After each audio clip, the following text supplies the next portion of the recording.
Okay, just to show you quickly how we had things set up. We would have station number 1 here. You can see sort of where the wear is there. And then station 2 by the deep fat fryer. So we'd have 2 people in here.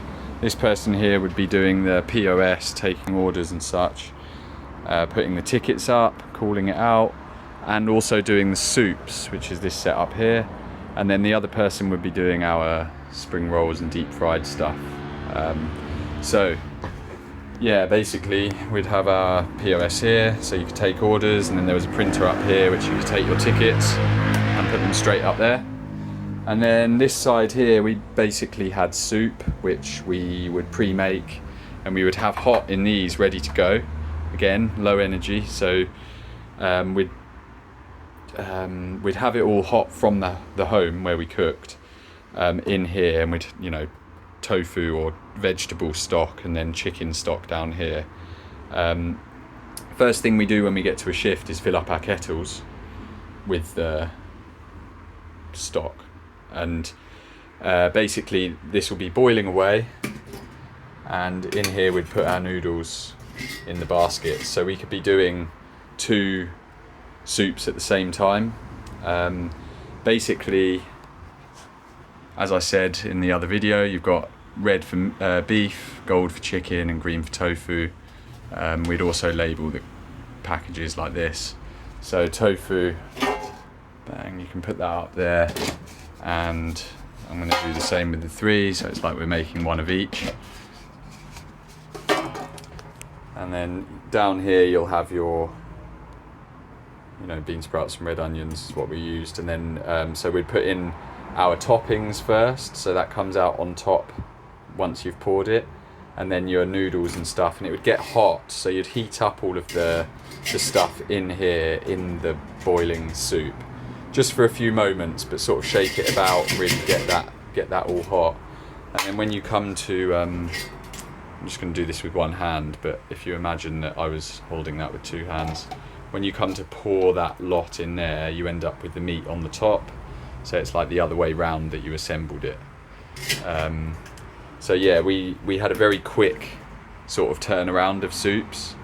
They were about a tenner a piece, and we would turn around 1 a minute basically when we got quick at it. We put them on these gastros which fit in to every space, and they can fit up here above the deep fat fryer, which is obviously just pumping heat out, and you can keep them hot there if the customer isn't there or they're waiting or whatever. So these can actually fit in every space. It's been designed so there's always a place to put them if everything's full or whatever, but the idea is that actually everything's so well designed that you don't need to worry about space. You just keep everything going and stick to the rules, and it will work. So yeah, keeping the soups in these is important, because that keeps them hot rather than putting them straight onto a cold surface. Of course, they're just above the kettles, so they're heating up all the time as well, keeping that heat in there. So yeah, I'd bring them over here once you've got your soup and broth sorted.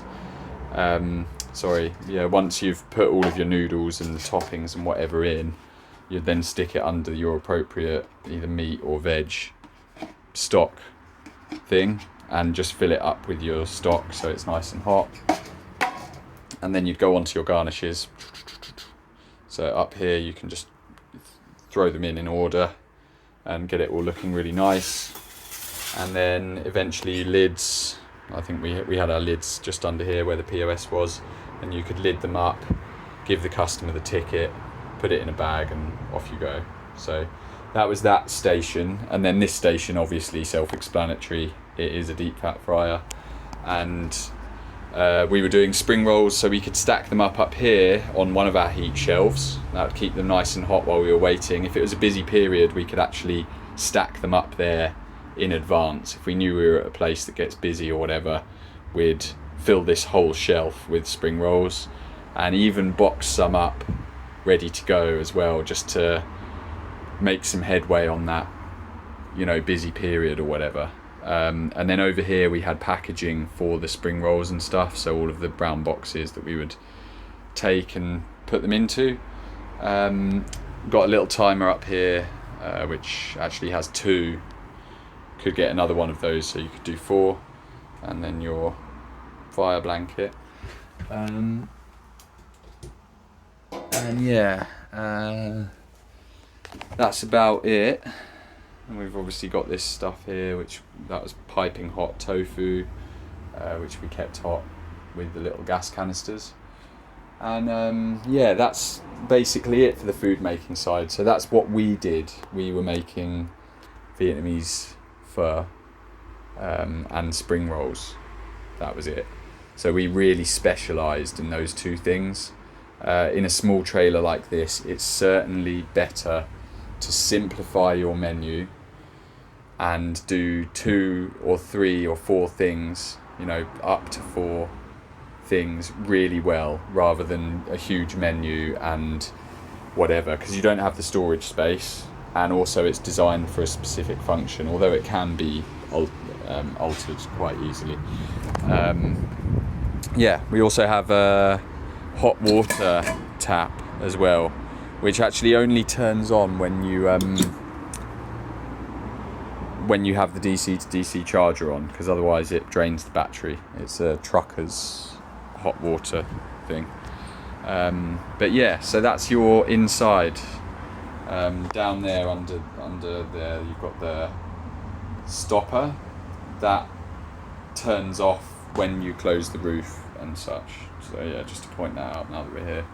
But that's how we used it, and we used to turn around a lot of soup out of this tiny little trailer, and we had some amazing services. It was quite impressive, really, for such a small trailer, to knock out the amount of food that we were knocking out, and for it not to be on a generator. We had 2 or 3 services where we were working with other food trailers, and their generators packed up and they were billowing with smoke, turning customers away, and they were having to get out their backup generator, which then broke as well in one case. And all that time we were just thinking to ourselves, how lucky are we that we made this green trailer that doesn't need any of that generator or whatever. So yeah, obviously all of the gas, the kitchen stuff is gas, because it would be silly to use 12 volts for heating anything. But yeah, so this is all gas, and then all of the electrics is running off that battery with the solar and the van. So I hope you've enjoyed the tour, and yeah, feel free to come and have a look if you want to. Thanks a lot.